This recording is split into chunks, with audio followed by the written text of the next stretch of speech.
Meu nome é Raul Maldonet, sou presidente da Confra Business e hoje estamos aqui para mais uma edição do podcast Confra Business. Antes eu queria explicar para você que nos ouve e nos assiste o que é a Confra Business. Nós somos um hub, um ecossistema de geração de negócios. Nós reunimos empresários e executivos C-Level para geração de negócios. Temos várias verticais, temos um grupo exclusivo para as mulheres, o Confra Mulher, temos assessoria Confra Business, Confra Minds, fazemos eventos, fazemos experiências, inclusive a nossa próxima será o Ilhabela Experience Weekend, que eu vou falar mais à frente no nosso podcast. Quero agradecer aos nossos patrocinadores, que estão citados na tela, ao nosso mantenedor, Jive Investments, que proporcionam que esse momento aqui aconteça. Hoje estamos com Plínio Pereira, um amigo que eu já o conheço há alguns anos, né, Plínio? Plínio é presidente da DHL Supply Chain, tem uma história, uma carreira fantástica e agradeço aí o seu tempo para você poder dividir com todo o pessoal, todo o grupo e todos que vão assistir futuramente esse podcast.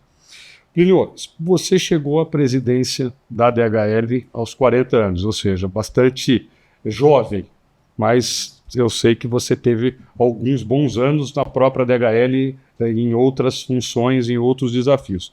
Explica para nós um pouquinho como que foi essa passagem, até fique à vontade para voltar um pouquinho antes da DHL, que eu queria entender se isso já fazia parte do seu objetivo, entrar no ramo logístico, ser um grande gestor, um CEO, um grande líder, e também, já para não facilitar, já colocar mais pontos na sua resposta aí, como que o networking te apoiou, te estruturou, te deu condições para chegar onde você está hoje. Legal, bom, obrigado, Raul, pelo convite, obrigado, Tosi, legal estar com vocês. Começar respondendo a sua pergunta, eu caí na logística meio de paraquedas, assim, não foi algo planejado. Quando eu fazia faculdade de engenharia civil lá em Belo Horizonte, eu me formei pela FUMEC, o meu plano de vida era ser empreendedor. E eu cheguei a ter um negócio durante a faculdade que, por diversas razões, não deu certo. E ao final da faculdade, eu tive a oportunidade de morar fora. Eu venho de uma família descendente de italianos, então tive a oportunidade de ir para lá para tirar a cidadania italiana. Depois trabalhei em coisas diferentes. E quando eu decidi voltar para o Brasil, eu imaginei que o melhor jeito de recomeçar, né, minha vida profissional no Brasil era através de um programa de trainee. E eu pesquisei empresas que tivessem programas de trainee abertos. Eu estava numa época um pouco atrasada em relação à maioria dos programas que já tinha acontecido. E eu encontrei algumas alternativas, dentre elas a DHL, e eu fui entender o que era logística depois de já ter me inscrito no programa. Já ter escolhido já a empresa. Então, às vezes tem aquela coisa que você faz por vocação, né? Esse não foi o meu caso. O meu plano era realmente trabalhar em uma grande empresa que tivesse um programa de trainee. Eu achava que era uma boa porta de entrada, mas a DHL e a logística foram totalmente por acaso. Que interessante, eu não imaginava isso. Porque normalmente, você sabe, eu também tenho uma boa história na logística. É um negócio que você herda de família, né? Que vem essa vontade, porque é um negócio muito específico e extremamente dinâmico, exige demais da gente. Acho que é por isso que é apaixonante, mas normalmente quem vem tem um certo retrospecto familiar. Tem antecedentes. Né? Antecedentes. Não, no meu caso não, foi sem antecedentes. Meu plano, na verdade, era trabalhar no mercado financeiro. Eu também fiz o programa de trainee de alguns bancos, mas o destino me levou para a logística. À medida que eu fui aprendendo o que era logística, eu comecei a me interessar e, alguns anos depois eu percebi que eu tinha, por sorte, parado num lugar que combinava muito comigo e onde eu... Totalmente aderente aí ao teu...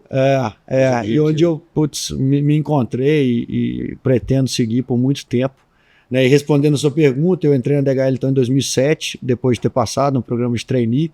Tive diversas experiências diferentes dentro da empresa, cheguei a sair da empresa.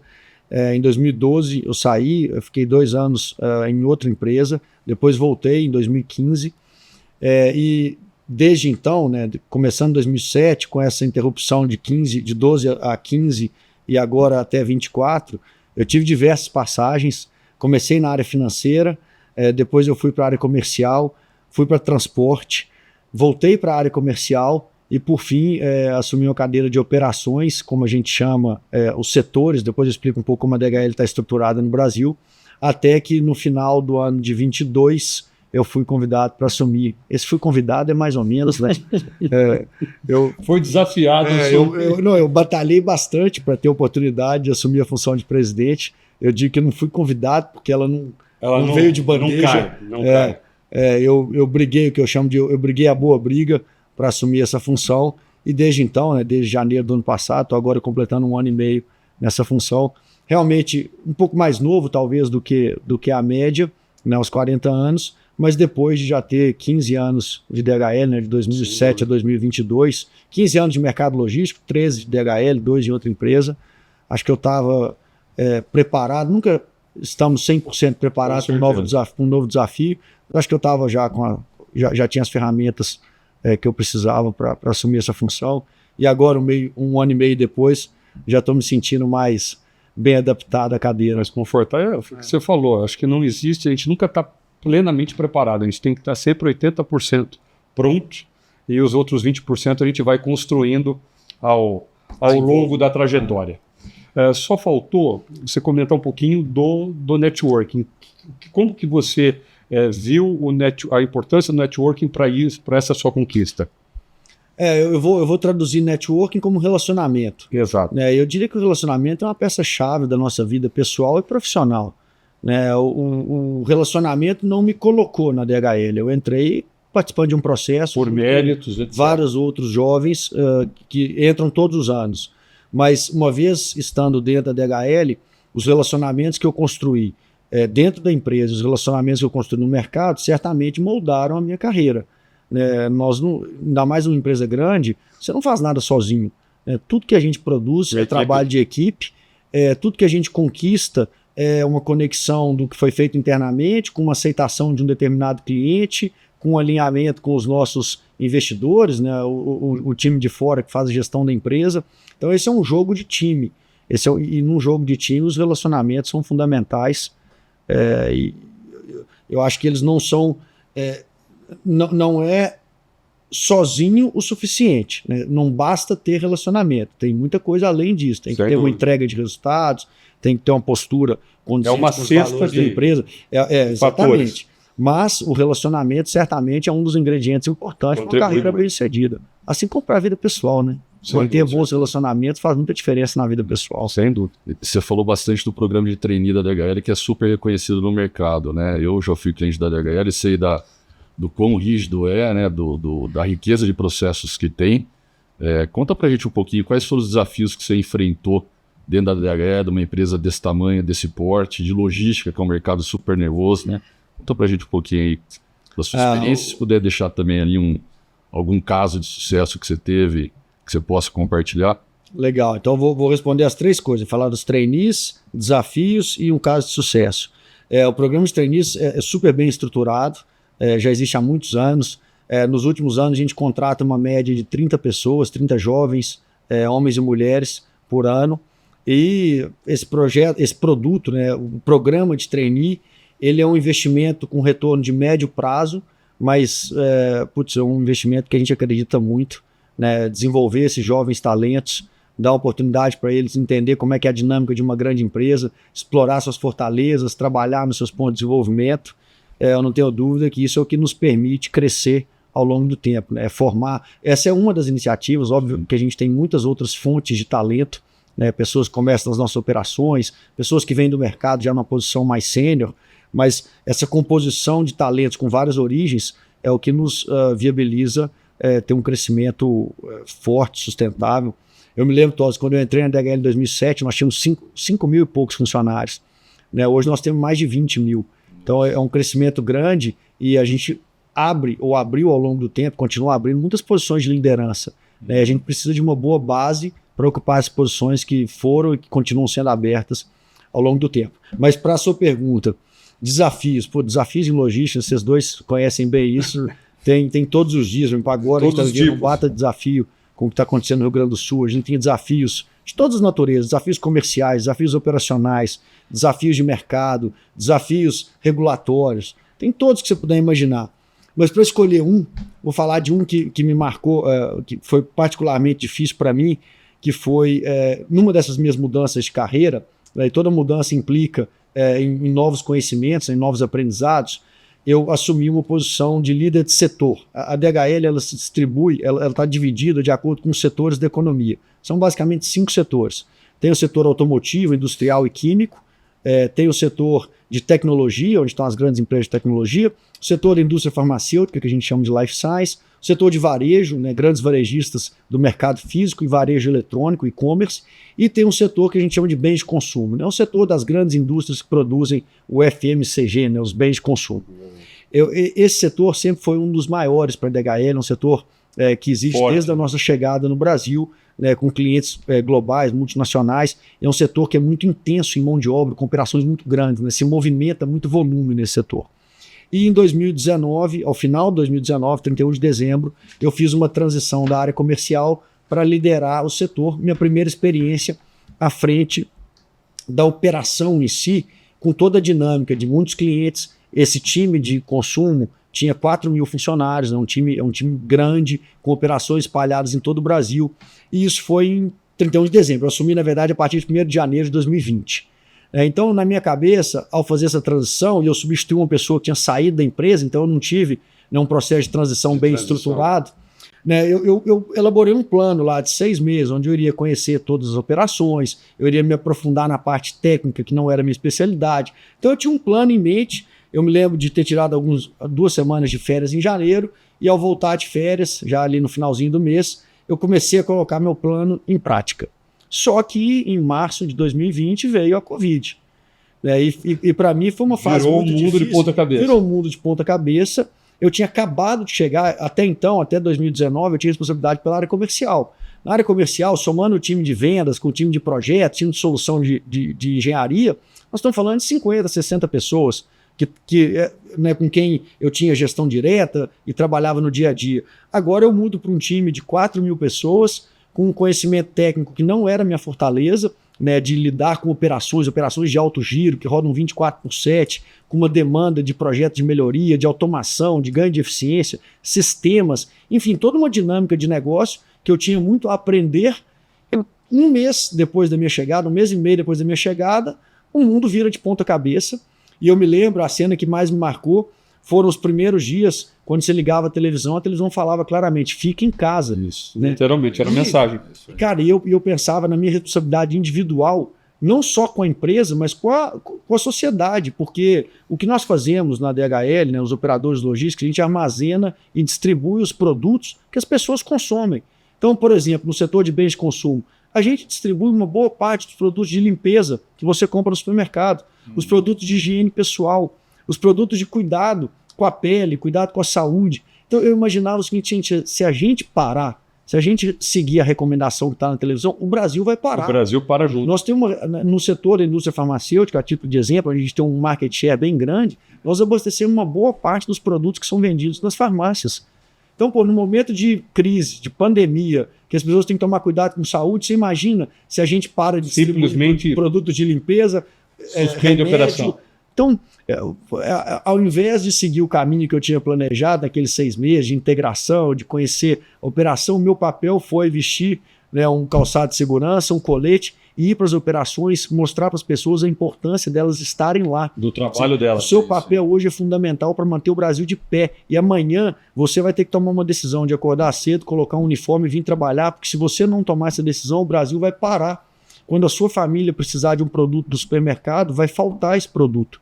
Então eu passei os primeiros 3, 4 meses da pandemia rodando as operações numa campanha para pedir para as pessoas com cuidado, e a gente adotou uma série de protocolos que preservavam a saúde das pessoas. Nós tivemos pouquíssimos, para falar a verdade, quase nada de casos de contaminação de Covid dentro do trabalho, que a gente tomou todos os cuidados. A gente levou uma vantagem, né, como o Brasil naquela época, que outros países já tinham passado por uma fase mais aguda da pandemia antes do Brasil, especialmente Itália e China. Então a gente tinha muitos protocolos que foram implementados, foram adquiridos e trazidos para cá. Então desde o momento zero a gente foi muito rápido para implementar os protocolos, mas o meu papel como executivo, como cidadão, era ir para a empresa, pedir para as pessoas irem trabalhar, criar nelas a consciência de que se elas ficassem em casa o Brasil ia parar. Então eu considero esse aí nos meus hoje Responsabilidade 17 anos. social, né? Responsabilidade social. Resiliência, né? Porque é uma área nova no momento. E para falar a verdade, eu tinha medo também. Sim. Eu ia trabalhar e falar, putz, depois eu vou para casa com a minha filha, com a minha esposa. Como é que eu faço? Mas tinha um sentimento de responsabilidade que, putz, a gente não pode parar. E depois até criou-se o Conselho de Atividade Essencial. Todos nós, funcionários da DHL, recebemos uma carta que permitia que a gente rodasse nas ruas, porque a gente cumpriu um papel social, uma atividade fundamental. Mas nos primeiros dias foi uma fase, os primeiros meses, na verdade, foi uma fase bem difícil. Um baita desafio, é o que eu me lembro. Tem os 100 dias também de adaptação aí. Eu pulei todas as etapas. Eu fui direto para o olho do furacão. Mas foi interessante, né? E olhando para trás, esse foi o meu maior desafio, acho que nos 17 anos de DHL. Mas deixou, óbvio que tem muitas perdas, tem muita. Né, Covid marcou a sociedade, mas deixou esse aprendizado de que a gente consegue fazer coisas incríveis quando você tem a motivação certa. Perfeito. E para acabar de responder a sua pergunta, você falou também de, além do desafio, um case de sucesso. Vou falar de um mais recente agora. A DHL Brasil, ela conquistou bastante credibilidade junto ao grupo DHL. A gente vem com uma entrega muito consistente de resultado, de crescimento. Nós temos um indicador que mede a experiência do cliente, esse indicador mostra que os nossos clientes estão satisfeitos. A gente tem um indicador que mede a satisfação dos nossos colaboradores. E a gente também vem com ótimos resultados, satisfação dos colaboradores, e esse conjunto de resultados nos dá credibilidade. E com credibilidade a gente consegue atrair investimento, a gente consegue fazer apostas. E eu tenho 2 cases que foram divulgados recentemente, que me enchem de orgulho, que eu considero 2 exemplos de sucesso, que são a compra de um terreno grande que a gente fez em Jundiaí, aqui ao lado da rodovia Anhanguera. É um investimento de muitas dezenas de milhões, e onde a gente vai construir e desenvolver um galpão de aproximadamente 140 mil metros. Então é um investimento relevante, né, que o grupo topou fazer no Brasil. E agora, para o início da operação? A gente pretende operar no primeiro trimestre de 2026. Então nós estamos acabando a fase de licenciamento. Imagino que a gente comece a fazer a obra de terraplanagem no começo do próximo ano, 2025. Um ano depois, a gente deve inaugurar a primeira parte do CD, no começo de 26. 140 mil metros quadrados. 140 mil metros quadrados de área total, numa localização que eu considero ultra premium, ao lado da rodovia Anhanguera, com acesso direto, terraplanagem, topografia boa. Então esse foi um investimento relevante, que nós conseguimos aprovação do grupo. Não é um investimento típico de um operador logístico. O operador logístico investe normalmente em máquina e sistema e se aluga os prédios. A gente teve autorização para fazer esse investimento, uma prova de que o grupo acredita no Brasil. E mais recentemente a gente anunciou outro investimento, que assim como o primeiro é de algumas centenas de milhões, no avião, que a DHL, em parceria com a companhia aérea Levu, uma companhia aérea brasileira, está trazendo para o Brasil. É um A321, agora eu estou aprendendo sobre a parte de aviação de carga, um A321 convertido para carga, um Airbus, que tem muitas vantagens, um avião super eficiente do ponto de vista de consumo de combustível, eficiente na capacidade de carga de 27 toneladas, e que também representa, mais uma vez, uma aposta grande do grupo do Brasil. Um avanço. Mais um investimento de centenas de milhões de reais, que só foi possível porque a gente conquistou, ao longo do tempo, credibilidade junto ao grupo de que vale a pena investir no Brasil. Então, eu considero esses, talvez, os 2 casos mais recentes de um sucesso, mérito de um trabalho de bastante gente muito comprometida com o projeto. Fantástico, de uma liderança boa, né? E várias lideranças boas, em todos os níveis. Pessoas. É uma empresa de mais de 20 mil funcionários, ela é baseada em liderança. Nós somos uma empresa de pessoas, esse é o nosso grande ativo, e é isso que nos faz ser bem-sucedidos. Sem dúvida. Antes da próxima pergunta para o Plínio, quero agradecer a participação do Ricardo Tosi, nosso vice-presidente, que pela primeira vez está participando conosco do podcast Confrabusiness. Plínio, a sua história, até por ter entrado como trainee, eu acho que inspira demais aqueles que vão nos assistir e querem buscar uma carreira próxima à sua. Então, ou seja, aquele jovem, etc. O que você pode dizer a eles em relação a habilidades e qualidades para que eles se preparem para que sejam aquele Plínio que lá atrás buscou ser um trainee e hoje é presidente da DHL? Que mensagem, o que eles devem se aperfeiçoar, quais skills, o que eles devem buscar nesse sentido? Legal. Eu vou dividir essa resposta e vou começar falando do que eu considero o caminho para o desenvolvimento profissional. E esse caminho, na minha visão, vale para tudo. Assim, é uma fórmula que é muito simples, o que não quer dizer que é fácil. Na verdade, não é nada fácil, mas ela é muito simples. E eu acredito que todas as coisas bem feitas, elas são assim, elas são simples conceitualmente, o que não significa que é fácil de executar. Mas o meu entendimento sobre carreira, como eu falei, muito simples, é o seguinte: em cada lugar que você tiver, você tem que entender exatamente qual que é a expectativa para sua função, seja ela qual for. No meu mundo de operador logístico, de um operador de empilhadeira, um conferente, uma pessoa que faz movimentação de caixa, até um gerente, um diretor, um vice-presidente ou a minha função de presidente, você tem que saber exatamente o que se espera da sua função. E eu gosto de olhar isso sob 2 ângulos: o que se espera de resultado e o que se espera de comportamento. Uma vez que você sabe exatamente o que é esperado, você tem que trabalhar para superar a expectativa. Como eu disse, é muito simples. Eu, ao longo da minha vida, tive muitas passagens. Tem gente que tem carreira, se chama carreira em Y, uma carreira mais técnica, uma carreira longa na mesma área. Muito comum pessoas de RH, de IT, de finanças, ficarem 15, 20, 30, 40 anos na mesma área. Super legítimo e pessoas extremamente bem-sucedidas seguem esse caminho. Eu segui uma carreira diferente. Eu segui uma carreira onde eu tive muitas experiências diferentes. Mas em todas as funções que eu tive, independente do nome do meu cargo, quando eu já passei por todas, eu já fui trainee, supervisor, gerente sênior, diretor sênior, vice-presidente, presidente, em todas as funções e em todas as áreas onde eu estava, eu sempre gostei de ter muito claro o que se esperava do meu papel. Metas objetivas. Então, olha, por exemplo, na minha função hoje de presidente, eu tenho muitas responsabilidades, mas dá para a gente sumarizar, resumir as minhas responsabilidades em 3 grandes metas. Eu tenho que entregar resultados financeiros, né, que entreguem o que o investidor tem de expectativa. Que o grupo espera de você. Eu tenho que entregar resultados de satisfação do cliente, que indiquem que a gente está entregando ou superando as expectativas que os clientes têm quando vem trabalhar com a DHL. E eu tenho que entregar bons resultados de satisfação dos colaboradores, que indica que a DHL é a primeira escolha dos nossos colaboradores como lugar para se trabalhar. Então, dentre várias outras responsabilidades, eu tenho esses 3 grandes pilares onde eu tenho que gerar bons resultados. Óbvio que tem outros indicadores, não tem indicador de segurança no trabalho, que é o que a gente fala que segurança é sempre a nossa grande prioridade. Então, esse é um indicador importante, assim como tem vários outros. Mas dá para resumir o meu papel com boas entregas consistentes nesses 3 pilares: colaboradores, clientes e investidores. Então, a minha responsabilidade é o seguinte: olhar para esses 3 pilares, saber exatamente qual que é a expectativa, uma coisa objetiva, e trabalhar para superar a expectativa. Esse é o primeiro elemento. O segundo elemento é o comportamento. Né? Sempre existem expectativas de resultado, expectativas de comportamento, que é fazer a coisa certa do jeito certo. Né? Eu vi ao longo da minha trajetória, tenho certeza que vocês também, pessoas com altíssimo potencial de entrega se perderem no comportamento.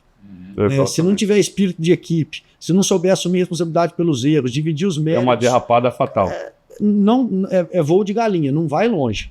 Né? Mas quando as pessoas entendem o que se espera do papel delas, trabalham para superar as expectativas e adotam uma postura, um comportamento adequado, né, que esteja alinhado com os valores, com a cultura da empresa para a qual você trabalha, normalmente você vê carreiras super bem-sucedidas. Impressionante como você tem isso muito claro, né?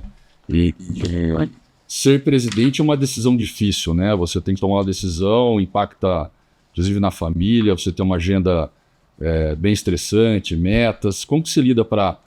Você falando parece que é fácil, não é fácil. Mas como que se lida com essa pressão aí do dia a dia? Eu gosto de dizer que é simples, mas não é fácil. Existe uma pressão, essa pressão ela oscila, né, em momentos onde as coisas caminham melhor. A pressão diminui, em momentos de dificuldade a pressão aumenta, mas acho que de maneira geral, assim, saber lidar com a pressão com otimismo é algo que faz tudo ficar mais fácil. Né? Eu sou, por natureza, uma pessoa otimista, eu diria uma pessoa mais leve, né? Então eu gosto de encarar os desafios como uma oportunidade e eu faço isso de uma maneira mais leve. Eu sempre tive muito claro que a minha prioridade absoluta na minha vida profissional é ter uma vida equilibrada, assim, equilibrada do ponto de vista de estado emocional. Eu quero estar bem, eu quero fazer alguma coisa, estar num lugar onde eu me sinta bem. Se for para ser amarrado, se for para carregar um fardo daqueles pesado demais, eu vou saber que estou no lugar errado. Então, de maneira geral, eu tento tratar, né, os desafios e os momentos de pressão com otimismo, uma atitude positiva. Agora, mais prático, né?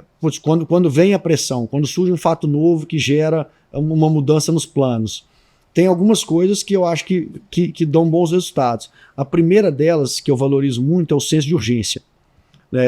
Eu gosto, e eu acho que eu tenho essa característica muito forte, de resposta rápida, de agilidade. O que está acontecendo agora no Rio Grande do Sul, né? Uma tragédia sem precedentes para a qual a gente não estava preparado.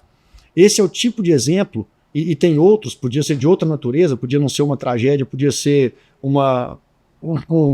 sei lá, um desafio de relacionamento com o cliente, podia ser uma mudança tributária, mudança regulatória que impactasse o nosso negócio, podia ser uma mudança de plano de qualquer natureza. Eu acho que o senso de urgência, a capacidade de entender a situação, definir a nossa estratégia, né? Fazer uma leitura do que está acontecendo, definir uma estratégia, criar um plano e acompanhar a execução do plano em velocidade, assim, com agilidade, em pouco tempo, eu acho que para mim, a maneira mais eficiente de lidar com a pressão, né? A resposta rápida me ajuda a lidar com a pressão. Um autocontrole também para tomar a melhor decisão com rapidez, né? Sim. Putz, são tantas coisas, né? Mas tem uma outra que eu acho que é muito importante, que vai com essa agilidade, que é um estilo de gestão descentralizado. Esse é o meu estilo. Empoderando as pessoas. Exatamente. Eu não sou centralizador e eu aprendi que existe um limite até onde você pode participar e, em última instância, tomar decisões, né? E à medida que você lida com a escala, esse limite fica menor. É impossível, no nosso caso, com quase 22 mil funcionários, com operações em todo o país, com centenas de clientes, é impossível centralizar as decisões. Mais do que impossível, é ineficiente. Não faria sentido. Então, lidar com a pressão quando se tem uma estrutura descentralizada, com pessoas nas quais se tem confiança, eu acho que também é mais fácil. Essa pressão ela é compartilhada, você sabe que tem gente que vai reagir na intensidade e na velocidade necessária. Você mencionou anteriormente, né, as lideranças dentro da DHL, né? Ter um bom time, né? Kit suporte. Essa é a chave, Todos. Essa é a chave. Normalmente, se fala que as empresas são uma soma de pessoas, processos, sistemas, em alguns casos, tecnologia ou automação. E é verdade, é assim que se define o nosso negócio. É uma soma de pessoas, processos, sistemas / equipamentos. Mas claramente as pessoas são o ponto forte. São o diferencial. As pessoas são o diferencial. Sistemas, equipamentos e até processos podem ser estabelecidos. Agora, o que tem nas pessoas, a cultura que rege... Isso é ao longo de muitos anos de investimento. Essa é a parte difícil de desenvolver, é a parte difícil de manter, mas é a parte que dá retorno, é a parte que faz as coisas funcionarem. Esse é o elemento-chave, o elemento-chave está nas pessoas. E a liderança tem um papel fundamental para que esse elemento pessoas e a cultura funcionem. Sem dúvida. Lelio, futuro da logística, vamos lá. Acho que essa é a pergunta do milhão. A gente está aí de frente a uma reforma tributária que já passou, ela está na fase aí complementar, de ajuste pontual, mas a gente já sabe para o que ela disciplinou, para quando. Claro, tem uma transição em anos aí, mas para a logística ela vai afetar demais, porque a guerra fiscal, que é onde a logística teve que se ajustar, ela tende a ser minimizada, ser praticamente, esse é o desejo do legislador, que ela seja extinta. Isso aí vai ser realmente acompanhado nos próximos anos, mas eu acho que essa é uma vertical muito importante para a sua resposta do futuro da logística. E com um paralelo da inteligência artificial, que a gente está vendo ela já aplicada, só que a gente sabe que agora, a questão de meses e poucos anos, ela vai tomar o tema central das nossas vidas, nos nossos negócios. Como que você vê o futuro da logística frente a essas duas grandes verticais?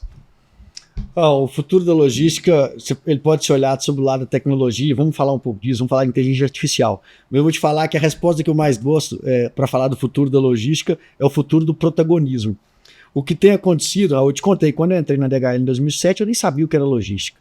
Logística nunca foi uma peça central da estratégia das empresas. Pelo contrário, No passado, logística era aquele negócio que você contratava alguém para garantir que ia ter um caminhão para levar não o era nem produto. logística, era transporte. Transporte, não se exatamente. entendia o termo como Exatamente. logística correto. Com o tempo, isso foi mudando. E alguns episódios fizeram a logística ganhar cada vez mais protagonismo. Eu acho que é um caminho sem volta. Né? O Covid foi um desses episódios. Vocês devem se lembrar das cadeias, as cadeias que foram totalmente quebradas, né? Produtos importados da Ásia que pararam de vir, porque as fábricas lá tiveram que entrar em período de lockdown, suspender a operação. Falta de disponibilidade de transporte marítimo e aéreo internacional. Total. Dentro do país, falta de disponibilidade de transporte. Por exemplo, a malha aérea do Brasil ela é muito dependente do transporte de passageiros, porque a carga ela vai de carona no que os americanos chamam de belly, né, na barriga do avião de passageiros. Com a Covid, deixaram de ter os voos de passageiros, por consequência, não tinha mais opção para carga.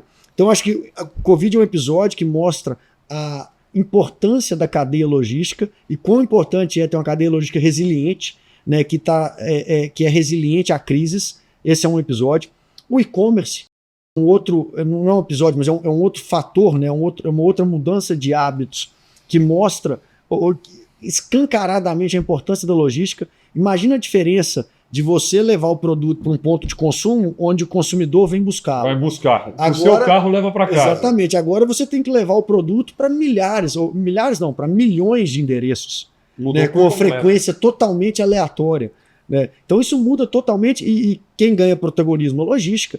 Imagina um player de e-commerce que não tem uma boa estrutura logística, não tem uma boa solução logística. Não adianta nada, você pode ter um bom produto pelo preço certo, se você não tiver uma logística eficiente, você não vai chegar eficiente, o produto não vai chegar. Pode ser o ponto de venda que é a casa do consumidor. Vai chegar, chega errado. Aí agora a gente está vendo essas guerras que estão acontecendo aí, guerra espalhadas, né? Tem guerra na Rússia, tem a guerra agora em Israel. Em alguns momentos se fecha uma passagem rodoviária, em alguns momentos se fecha uma passagem marítima. Putz, isso impacta em toda a cadeia. Então, quando eu olho para a logística, eu vou entrar agora na parte de tecnologia, mas a primeira coisa que eu vejo é o seguinte: a logística está virando protagonista.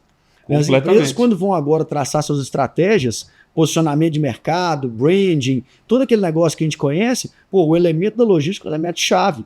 Né? Tem um fenômeno hoje que está acontecendo no mundo que ele tem mais de um nome. Né? Ele começou como nearshoring, que é em função desses desafios que tem entre Estados Unidos e China, né, os Estados Unidos querendo fortalecer a indústria local, ou pelo menos reduzir a dependência da Ásia, que ficou muito claro durante a pandemia, atraindo empresas para voltar a produzir mais perto dos Estados Unidos. Né, isso muda totalmente a dinâmica de fluxo de materiais, sim, a dinâmica logística. Então, mais uma vez, a logística ganha relevância para tomada de decisão de business. Outro exemplo, o nearshoring evoluiu para o friendshoring agora. Né? Como tem países que têm influências mais do mundo ocidental, do mundo oriental, das grandes potências. Os mais próximos. Agora os países buscam terceirizar a sua produção em países com qual existe mais afinidade.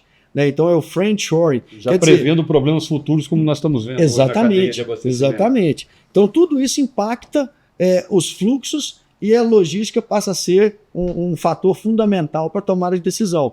Por isso que eu acredito que o futuro da logística passa muito por esse ganho de protagonismo.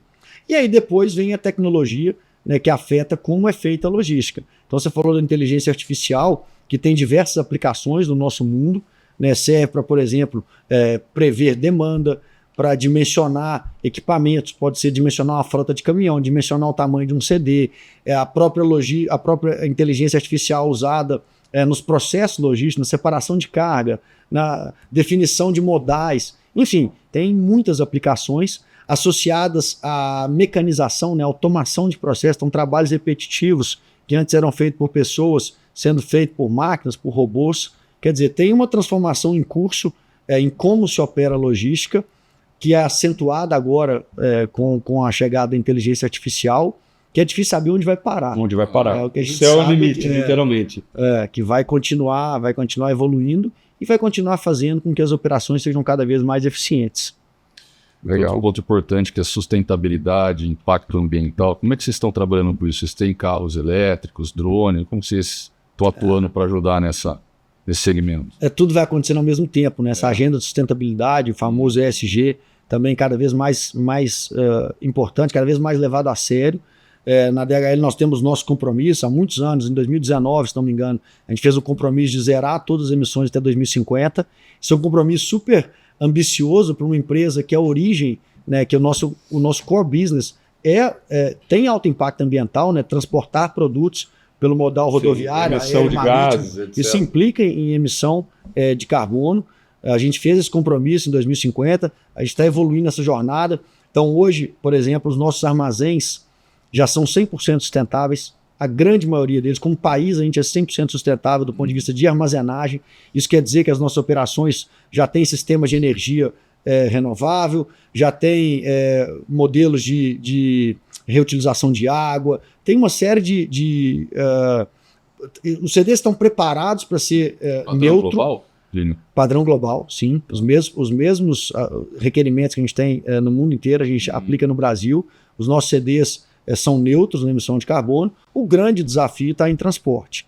Né? Nós temos uma frota elétrica, já foi, não sei se ainda é a maior frota elétrica do Brasil para operador logístico.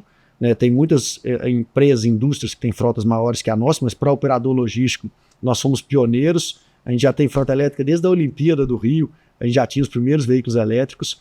Essa frota continua crescendo, mas ainda é uma parte pequena de tudo que a gente movimenta. Então essa é uma jornada que está nos primeiros passos, mas tem um longo caminho a ser percorrido. São menores distâncias? Você cobre menores distâncias? Menores distâncias e menor capacidade. Né? Hoje os veículos elétricos já funcionam super bem para entrega urbana, né, os veículos menores, e para fazer região metropolitana. Não funciona hoje, não é viável para longas distâncias. Carreta com capacidade de carga e longa distância. Não existe tecnologia para isso ainda. Combina ainda. Está evoluindo, mas ainda não estamos lá. Ótimo. Legal.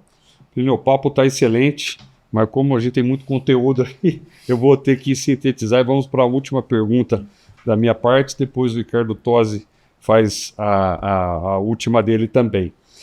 A gente falou, evidentemente, desafios, você falou da cadeia global, mas eu queria agora, para a gente concluir, saber o desafio do setor logístico no Brasil.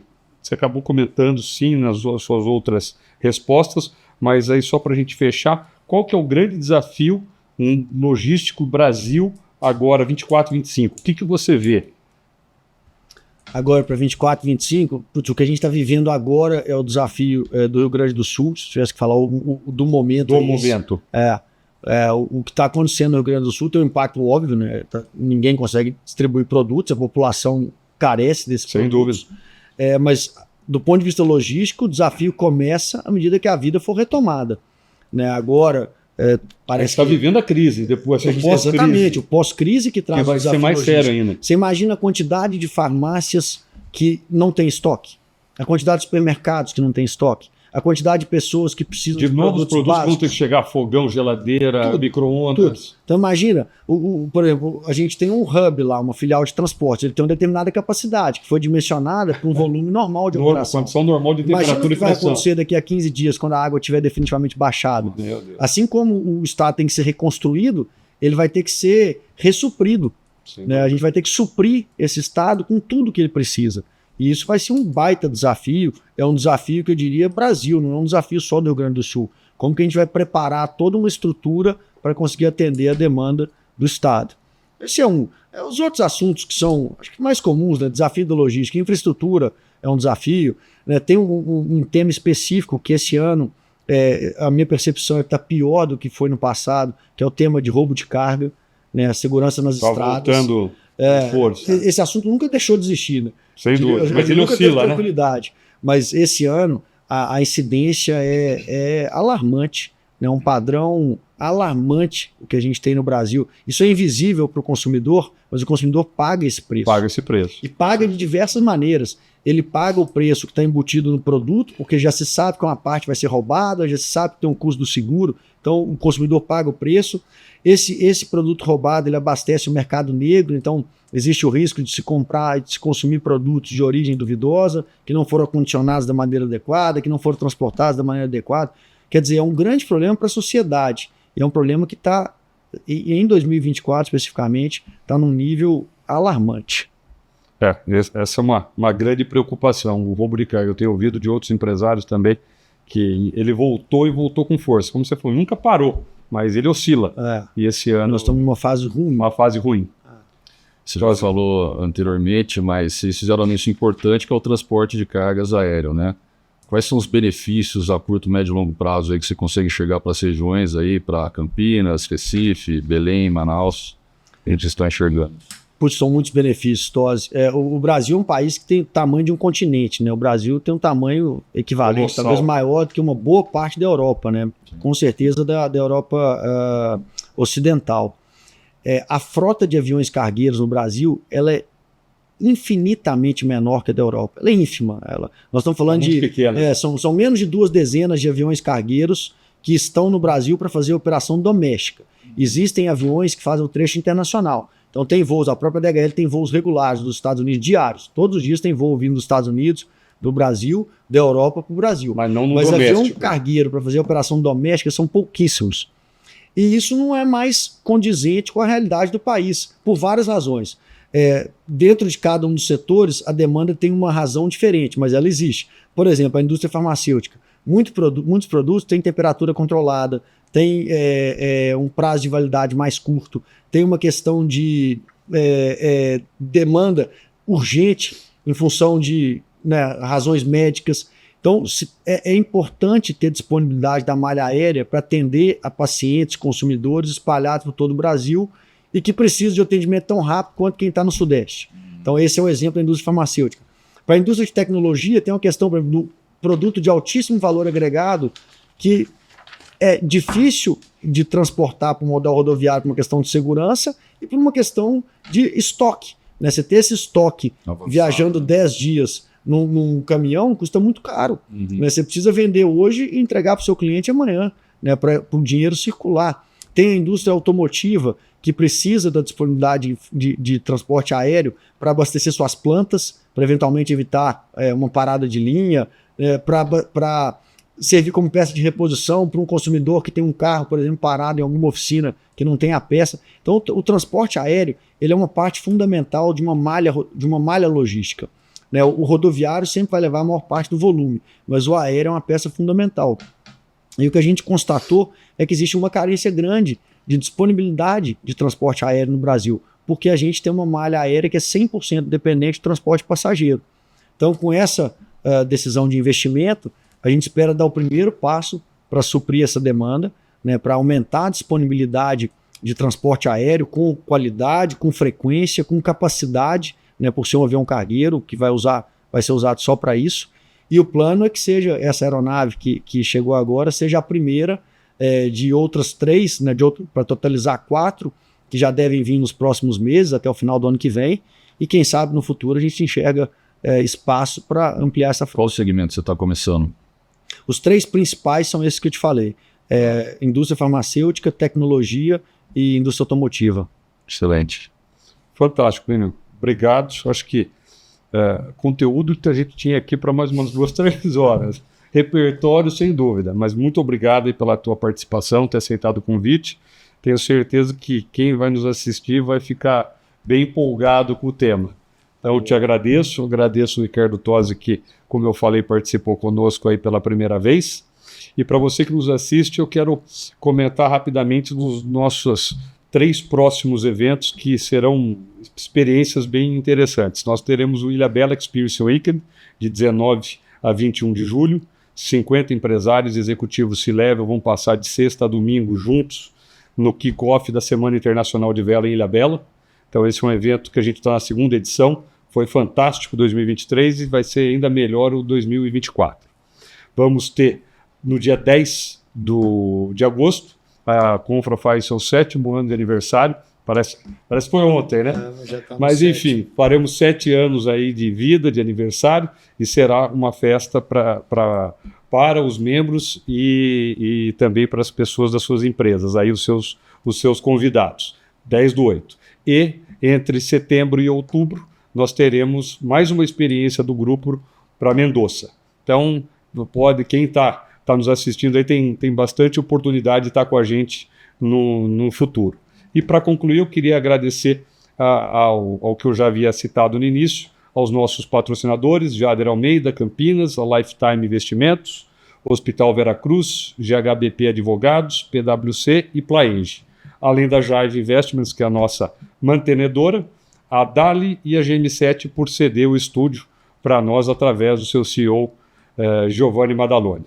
Muito obrigado e estaremos já nos próximos meses com outros grandes nomes no podcast Confrabusiness. Obrigado.